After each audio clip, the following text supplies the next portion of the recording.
Le scandale des moteurs truqués de Volkswagen. Il y avait longtemps, et bien pour la première fois, le patron du groupe en France présente ses excuses. Avec nous, Cédric Fesch, le spécialiste auto de BFM TV. Des excuses, oui, mais il aura quand même fallu attendre plus de 2 mois. Ouais, c'est vrai, 2 mois et demi précisément pour en arriver à cet exercice finalement de communication très contemporaine, très à l'américaine, c'est-à-dire oui, c'est notre faute, c'est notre très grande faute. Alors ça a un objectif, ça, c'est de ne pas rester englué dans le scandale, de passer à autre chose. Vous allez voir que sur le fond, c'est la même chose que ce qu'ont dit les patrons allemands et américains. Sur la forme, c'est très différent. Le patron allemand, c'était triste, c'était dramatique. Le patron américain, au contraire, il était sur une estrade, on aurait dit qu'il faisait la démo du nouvel iPhone. Il avait dit de façon très familière, oui, c'est vrai, on a merdé. Là, vous allez le voir, ça s'est passé dans une concession Volkswagen et c'était beaucoup plus détendu. La première chose que je souhaite dire à nos clients, c'est leur dire que sincèrement nous regrettons ce qui s'est passé et donc je souhaite prendre la parole pour leur présenter vraiment mes plus sincères excuses pour ce qui s'est passé.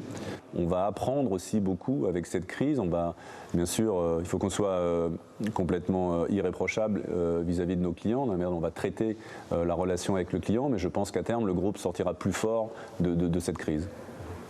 Alors je lui ai demandé quand même pourquoi il avait fallu attendre aussi longtemps. Alors il m'a répondu tout simplement parce qu'on n'avait rien à dire. Rien à dire de plus que oui c'est vrai, l'entreprise a triché. Là maintenant ce qui a changé en 2 mois et demi, c'est qu'ils savent comment remettre les voitures en conformité. Cédric, 1 million de véhicules sont concernés en France. Comment ça va se passer concrètement pour les clients? Alors, il va falloir rajouter une petite grille en plastique. Ça va avoir normalement pour effet de mieux canaliser l'air qui est admis dans le moteur. Il va aussi falloir reprogrammer le moteur informatiquement. Alors, on va commencer évidemment par enlever ce fameux logiciel clandestin qui truquait la pollution. Et puis, on va reprogrammer toute la gestion du moteur. Alors ça, c'est très compliqué parce qu'il va falloir que la voiture pollue moins sans que la consommation de carburant en augmente et sans que la puissance baisse. C'est quasiment impossible, voire c'est impossible à faire. Donc pourquoi ça prend autant de temps? Notamment parce que Volkswagen en ce moment est en train de trouver une solution de gestion moteur pleine de compromis pour que pour un propriétaire de voiture ce soit imperceptible. Il ne va pas se mettre à consommer beaucoup plus et puis la voiture ne va pas devenir non plus un veau.